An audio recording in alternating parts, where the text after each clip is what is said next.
Hey, good morning. How are you? Today you're going to be learning a new concept, and I'm hoping that this video can help you get through that.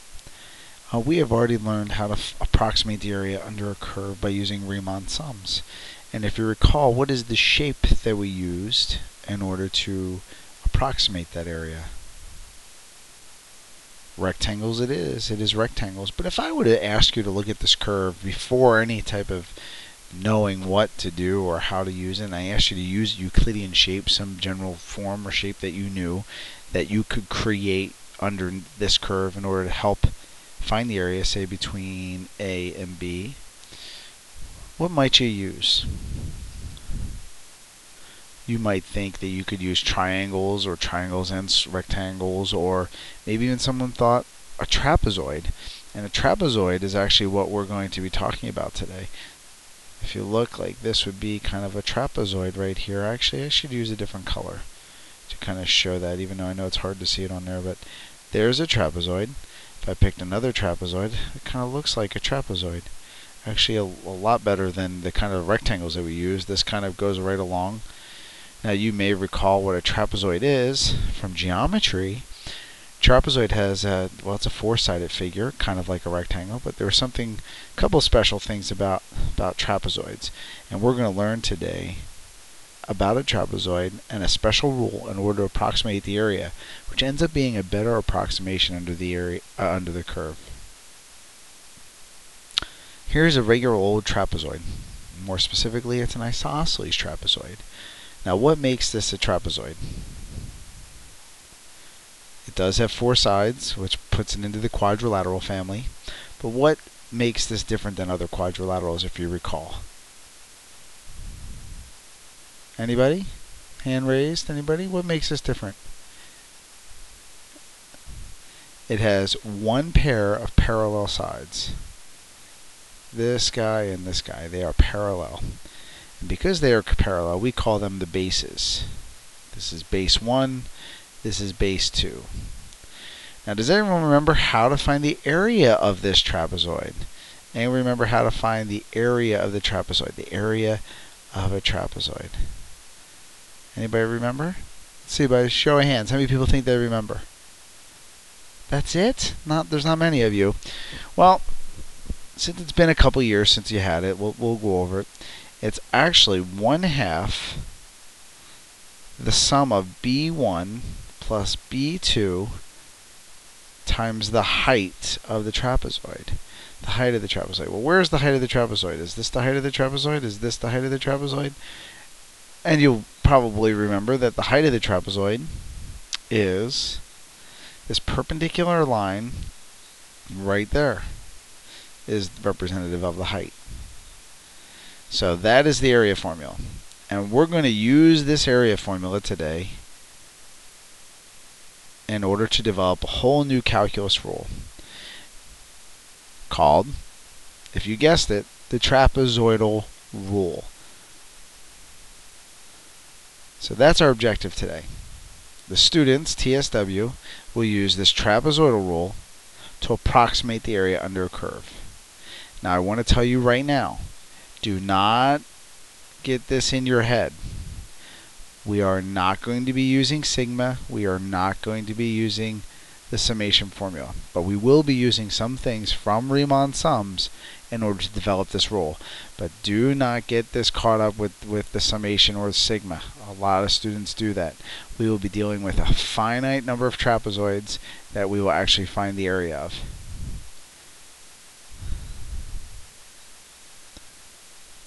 So let's look at this. It is a better approximation, trapezoidal rule. And here I have a little example here. I'm actually going to give you the formula, and I'm going to have you think of the formula and look at it and see if you can't dissect or determine where the different components of the formula come from with this. Now, here's our trapezoid. Now, you said, well, where are our parallel lines? Well, these are parallel lines. This side over here would be a base 1, and this would be a base 2, okay, for our area formula. This is the perpendicular line, so this is going to be our height right here. Now if you look, the height each time of these trapezoids is exactly the same. They're exactly the same width. We're going to be going from A to B. This interval is where we're going to be finding the area. Okay, so here I'm going to give you the formula, and then I want you to look at it, and I'm going to pause. Don't pause the video, but I'm going to pause and not talk for a couple minutes so you can kind of look at it and see. So area using the trapezoidal rule is B minus A over 2n, okay, times f of x sub 0. What is f of x sub 0? I'll explain that in a moment. Plus 2 times f of x sub 1 plus 2 times f of x sub 2 plus dot dot dot, meaning that pattern continues, and I'm actually going to write the rest underneath here because I'm not going to fit it right there. 2 times f of x to the n minus 1 plus f of x sub n. That's going to close our brackets. N minus 1 just means the x value before the very last one. So let me write these x subscripts down here on the diagram. Okay, so we know we're going from A to B. This is x sub 0. That's the x value. Then this value up here would be f of x sub 0. This right here is x sub 1. And then this value right here, the y value, would be f of x sub 1. Okay? And we continue. X sub 2, x sub 3, no matter, depending on how many trapezoids we'll have, will depend on how many subscripts. This is our nth one. That's this guy. And therefore, this is our f of x sub n. This would be our x to the n minus 1, because it's the one right before it.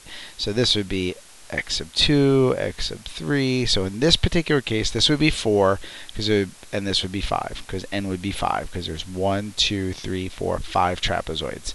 So that's all that means. Okay? So now I want you to really look at this formula. Look at it really close, and see if you can't figure out where all the different components come from in this formula. For example, b minus a looks familiar, but 2n does not. F of x sub 0, okay, that means that's this y value. Why is this one multiplied by 2, and the next one multiplied by 2, and everyone after that multiplied by 2, except for the very last one? That's interesting. So think about that. And I'm going to pause now just for a few moments so that you can kind of think about it.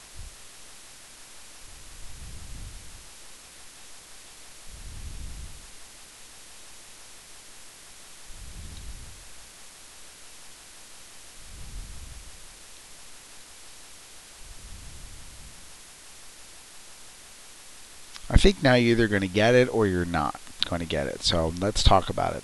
B minus a over 2n. Well, b minus a over n, if you remember from Riemann sums, is delta x. And that remains. That is this distance from, the height, the width, if you will, of the rectangle, or the height of the trapezoid. So that remains, and you'll see us use that. But where does the 2 come from? Well, the 2 comes from, actually, the 1/2 here. Oh, interesting. Yes, it's 1/2. Height here is now our b minus a over n. Okay, that's our height, our delta x from Riemann sums, multiplied by 1/2. So that's where it becomes 2n. Okay, so that's that. Delta x, and then 1/2 for the 1/2. So 1/2 the height here. These must represent the bases. And they do. The bases are the parallel sides, and you can look, these are all the parallel sides. Why are all of the middle ones multiplied by 2, but the n ones, f of x sub 0 and f of x sub n, not multiplied by 2? Does anyone have that? Max, how about you? No? Yes? I don't know. I'm just going to call in different people. I don't know if you have it or not. Sydney, do you have a thought? Cecilia? Rose in the back? Rebecca? Who has a thought? Anyone? Show of hands. Let me see. How many people? I can't see. I'm not even there. How am I supposed to really see how many hands you have up? All right. Let's talk about it. if you look at this, as we're adding up all these are the bases. So really what we're doing is we're distributing this b minus a over 2n by each one of these things. So if I'm going to take the area of this first trapezoid, okay, if I'm taking the area, finding the area of this very first trapezoid, all right, I'm going to do b minus a over 2n, that's that one, times